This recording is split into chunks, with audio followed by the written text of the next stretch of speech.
ओम शांति। 7 मार्च 2025 बाबा के महावाक्य। मीठे बच्चे, यह अनादि अविनाशी बना बनाया ड्रामा है। इसमें जो सीन पास हुई वह फिर कल्प के बाद ही रिपीट होगी। इसीलिए सदा निश्चिंत रहो। प्रश्न: यह दुनिया अपनी तमो प्रधान स्टेज पर पहुंच गई है, उसकी निशानियां क्या हैं? उत्तर: दिन प्रतिदिन उपद्रव होते रहते हैं। कितनी घमसान हो रही है। चोर कैसे मार पीट कर लूट ले जाते हैं। बिना मौसम बरसात पड़ती रहती है। कितना नुकसान हो जाता है। यह सब तमो प्रधानता के चिन्ह हैं। तमो प्रधान प्रकृति दुख देती रहती है। तुम बच्चे ड्रामा के राज को जानते हो, इसीलिए कहते हो नथिंग न्यू। ओम शांति। अभी तुम बच्चों पर ज्ञान की वर्षा हो रही है। तुम हो संगम युगी और बाकी जो भी मनुष्य हैं वह सब हैं कलयुगी। इस समय दुनिया में अनेक मत मतांतर हैं। तुम बच्चों की तो है एक मत। जो एक मत भगवान की ही मिलती है, वे लोग भक्ति मार्ग में जप तप तीर्थ आदि जो कुछ करते हैं वह समझते हैं यह सब रास्ते भगवान से मिलने के हैं। कहते हैं भक्ति के बाद ही भगवान मिलेंगे, परंतु उन्हों को यह पता ही नहीं है कि भक्ति शुरू कब होती है और कब तक चलती है। सिर्फ कह देते भक्ति से भगवान मिलेगा, इसलिए अनेक प्रकार की भक्ति करते आते हैं।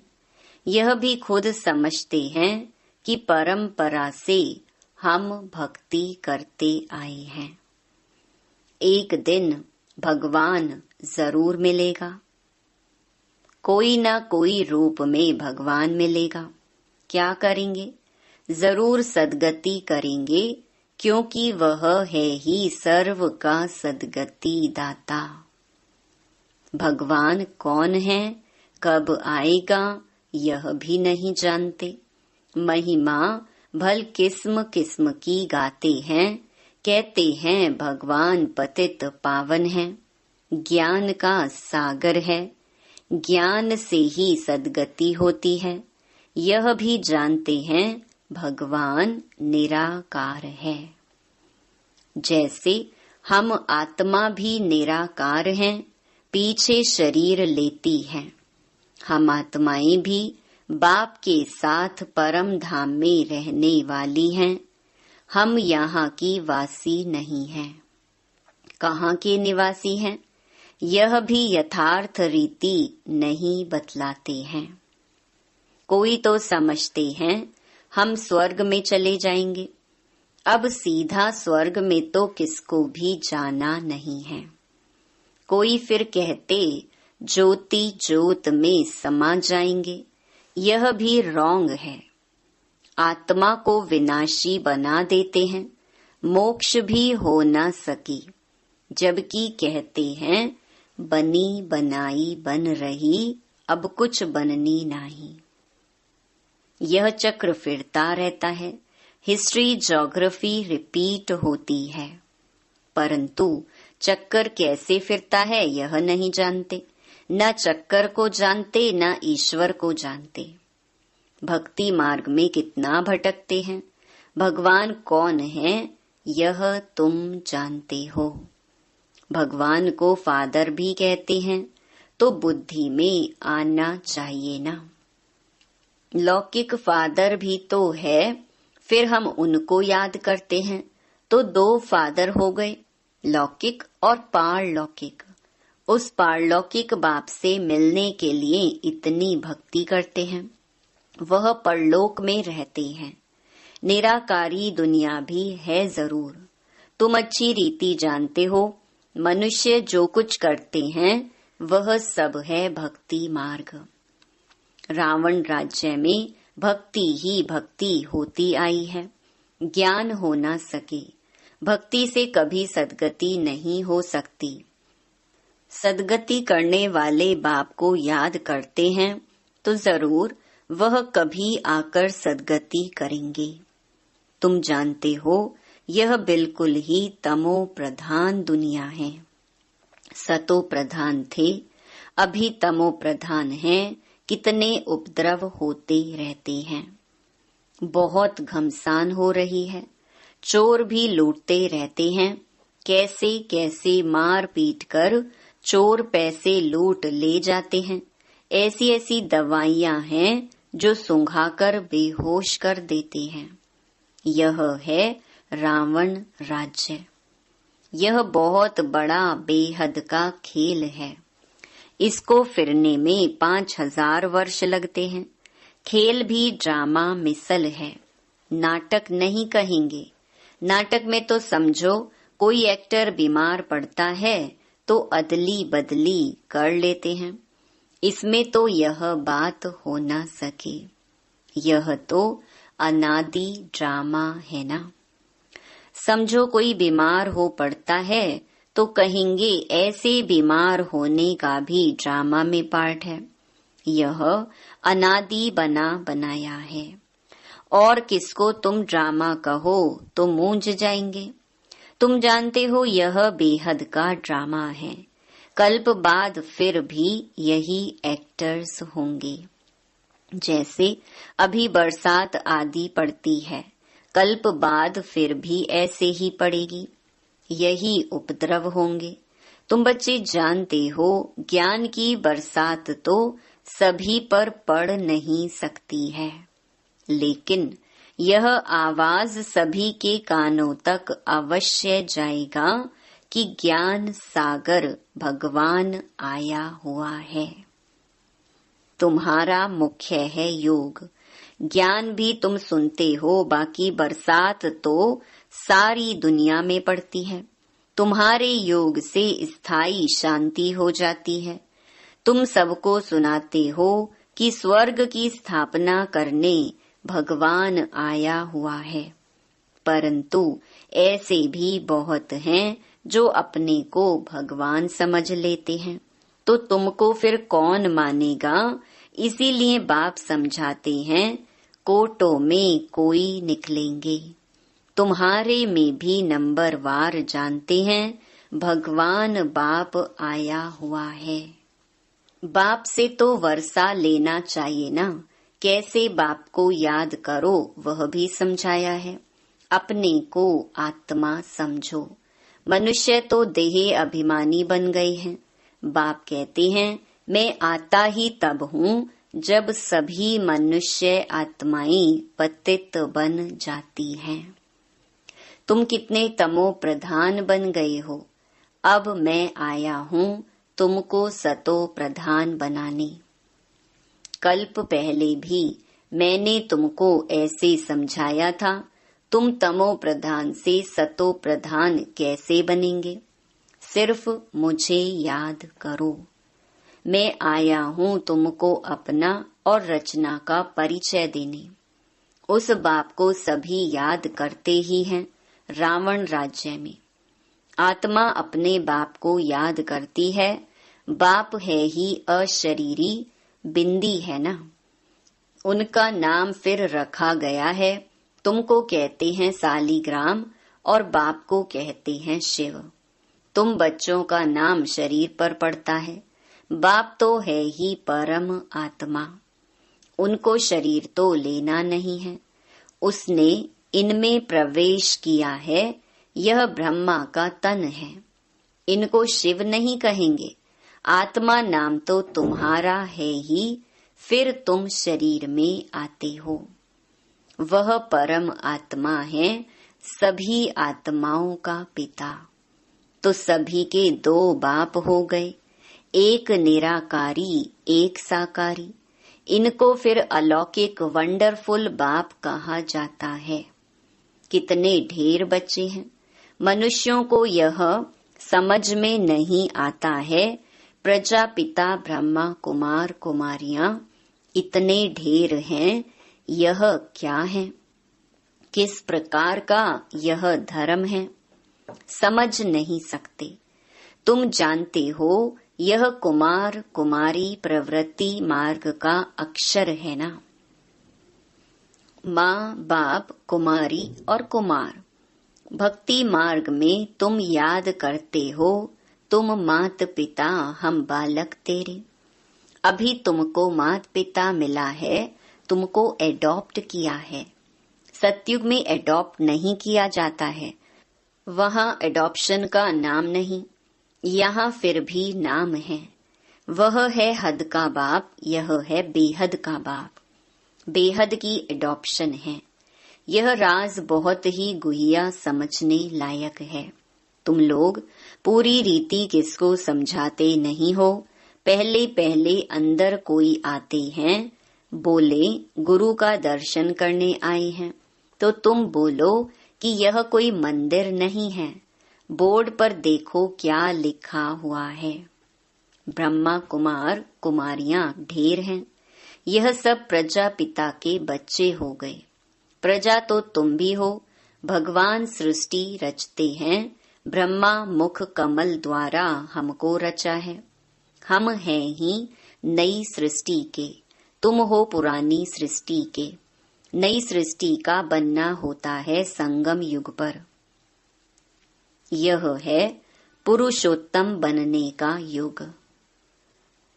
तुम संगम युग पर खड़े हो, वे कलयुग में खड़े हैं।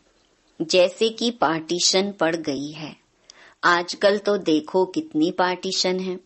हर एक धर्म वाला समझते हम अपनी प्रजा को संभालेंगे, अपने धर्म को हम जिन्स को सुखी रखेंगे। इसीलिए हर एक कहते हैं हमारी स्टेट से यह चीज बाहर ना जाए। आगे तो राजा का सारी प्रजा पर हुक्म चलता था। राजा को माई बाप अन्नदाता कहते थे। अभी तो राजा रानी कोई है नहीं, अलग अलग टुकड़े हो गए हैं। कितने उपद्रव होते रहते हैं। अचानक बाढ़ आ जाती है, भूकंप होते रहते हैं। ये सब है दुख का मौत। अभी तुम ब्राह्मण समझते हो कि हम सब आपस में भाई भाई हैं, तो हमें आपस में बहुत बहुत प्यार से शीरखंड होकर रहना है।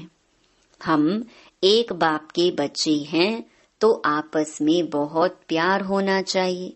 राम राज्य में शेर बकरी जो एकदम पक्के दुश्मन हैं, वह भी इकट्ठे पानी पीते हैं। यहाँ तो देखो घर घर में कितना झगड़ा है। नेशन नेशन का झगड़ा आपस में ही फूट पड़ती है। अनेक मतें हैं। अभी तुम जानते हो हम सब ने अनेक बार बाप से वर्षा लिया है और फिर गंवाया है। अर्थात रावण पर जीत पाते हैं और फिर हारते हैं। एक बाप की श्रीमत पर हम विश्व के मालिक बन जाते हैं। इसीलिए उनको ऊंच ते ऊंच भगवान कहा जाता है। सर्व का दुख हरता सुख करता कहा जाता है। अभी तुमको सुख का रास्ता बता रहे हैं। तुम बच्चे आपस में शीरखंड होने चाहिए। दुनिया में आपस में सभी हैं लून पानी। एक दो को मारने में देरी नहीं करते। तुम ईश्वरीय औलाद तो शीरखंड होने चाहिए। तुम ईश्वरीय संतान देवताओं से भी ऊंच ठहरे। तुम बाप के कितने मददगार बनते हो। पुरुषोत्तम बनाने के मददगार हो तो यह दिल में आना चाहिए। हम पुरुषोत्तम हैं, तो हमारे में वह दैवी गुण है। आसुरी गुण है तो वह फिर बाप का बच्चा तो कहला ना सके। इसीलिए कहा जाता है सतगुरु का निंदक ठौर ना पाए। वह कलयुगी गुरु फिर अपने लिए कहकर मनुष्यों को डरा देते हैं। तो बाप बच्चों को समझाते हैं, सपूत बच्चे वह हैं जो बाप का नाम बाला करते हैं, शीर खंड हो रहते हैं। बाप हमेशा कहते हैं शीर खंड बनो, लून पानी हो आपस में लड़ो झगड़ो नहीं। तुमको यहाँ शीर खंड बनना है, आपस में बहुत लव चाहिए, क्योंकि तुम ईश्वरीय औलाद हो ना। ईश्वर मोस्ट लवली है, तब तो उनको सभी याद करते हैं। तो तुम्हारा आपस में बहुत प्यार होना चाहिए, नहीं तो बाप की इज्जत गंवाते हो। ईश्वर के बच्चे आपस में लोन पानी कैसे हो सकते, फिर पद कैसे पा सकेंगे। बाप समझाते हैं, आपस में शीर खंड हो रहो, लोन पानी होंगे तो कुछ भी धारणा नहीं होगी। अगर बाप के डायरेक्शन पर नहीं चलेंगे तो फिर ऊंच पद कैसे पाएंगे। देह अभिमान में आने से ही फिर आपस में लड़ते हैं। देही अभिमानी हो तो कुछ भी खिटपिट ना हो। ईश्वर बाप मिला है तो फिर दैवी गुण भी धारण करने हैं। आत्मा को बाप जैसा बनना है। जैसे बाप में पवित्रता, सुख, प्रेम आदि सब हैं, तुमको भी बनना है, नहीं तो ऊंच पद पा नहीं सकते। पढ़कर बाप से ऊंच वर्षा पाना है। बहुतों का जो कल्याण करते हैं वही राजा रानी बन सकते हैं, बाकी दास दासियां जाकर बनेंगे। समझ तो सकते हैं ना कौन कौन क्या बनेंगे। पढ़ने वाले खुद भी समझ सकते हैं। इस हिसाब से हम बाबा का क्या नाम निकालेंगे। ईश्वर के बच्चे तो मोस्ट लवली होने चाहिए, जो कोई भी देख खुश हो जाए। बाबा को भी मीठे वह लगेंगे। पहले घर को तो सुधारो, पहले घर को फिर पर, माना दूसरों को सुधारना है। गृहस्थ व्यवहार में कमल फूल समान पवित्र और शीर खंड होकर रहो। कोई भी देखे तो कहे, ओहो यहाँ तो स्वर्ग लगा पड़ा है। अज्ञान काल में भी बाबा ने खुद ऐसे घर देखे हैं। 6-7 बच्चे शादी किए हुए सब इकट्ठे रहते हैं। सब सवेरे उठकर भक्ति करते हैं। घर में एकदम शांति लगी रहती है। यह तो तुम्हारा ईश्वरीय कुटुंब है। हंस और बगुला इकट्ठा तो रह नहीं सकते। तुमको तो हंस बनना है। लून पानी होने से बाबा राजी नहीं होगा। बाप कहेंगे, तुम कितना नाम बदनाम करते हो। अगर शीर खंड होकर नहीं रहेंगे तो स्वर्ग में ऊंच पद पा नहीं सकेंगे, बहुत सजा खाएंगे। बाप का बनकर फिर अगर लोन पानी हो रहते हैं तो 100 गुना सजा खाएंगे। फिर तुमको साक्षात्कार भी होते रहेंगे कि हम क्या पद पाएंगे। अच्छा, मीठे मीठे सिकी लधे बच्चों प्रति मात पिता बाप दादा का याद प्यार और गुड मॉर्निंग। रूहानी बाप की रूहानी बच्चों को नमस्ते। धारणा के लिए मुख्य सार। पहला, सदा ध्यान रहे हम ईश्वर के बच्चे हैं। हमें मोस्ट लवली होकर रहना है। आपस में कभी भी लोन पानी नहीं होना है। पहले अपने को सुधारना है, फिर दूसरों को सुधारने की शिक्षा देनी है। दूसरा, जैसे बाप में पवित्रता, सुख, प्रेम आदि सब गुण हैं, ऐसे बाप समान बनना है। ऐसा कोई कर्म नहीं करना है जो सतगुरु का निंदक बने। अपनी चलन से बाप का नाम बाला करना है। वरदान, बाप और प्राप्ति की स्मृति से सदा हिम्मत उल्लास में रहने वाले एक रस अचल भव। बाप द्वारा जन्म से ही जो प्राप्तियां हुई हैं, उनकी लिस्ट सदा सामने रखो। जब प्राप्ति अटल अचल है तो हिम्मत और उल्लास भी अचल होना चाहिए। अचल के बजाय यदि मन कभी चंचल हो जाता है, वह स्थिति चंचलता में आ जाती है, तो इसका कारण है कि बाप और प्राप्ति को सदा सामने नहीं रखते। सर्व प्राप्तियों का अनुभव सदा सामने व स्मृति में रहे तो सब विघ्न खत्म हो जाएंगे। सदा नया उमंग, नया उल्लास रहेगा। स्थिति एक रस और अचल रहेगी। स्लोगन: किसी भी प्रकार की सेवा में सदा संतुष्ट रहना ही अच्छे मार्क्स लेना है। अव्यक्त इशारे: सत्यता और सभ्यता रूपी कल्चर को अपनाओ। आप ब्राह्मण बच्चे बहुत बहुत रॉयल हो। आपका चेहरा और चलन दोनों ही सत्यता की सभ्यता अनुभव कराएं। वैसे भी रॉयल आत्माओं को सभ्यता की देवी कहा जाता है। उनका बोलना, देखना, चलना, खाना पीना, उठना बैठना, हर कर्म में सभ्यता, सत्यता स्वतः ही दिखाई देती है। ऐसे नहीं कि मैं तो सत्य को सिद्ध कर रहा हूँ और सभ्यता हो ही नहीं, तो यह राइट नहीं है। अच्छा, ओम शांति।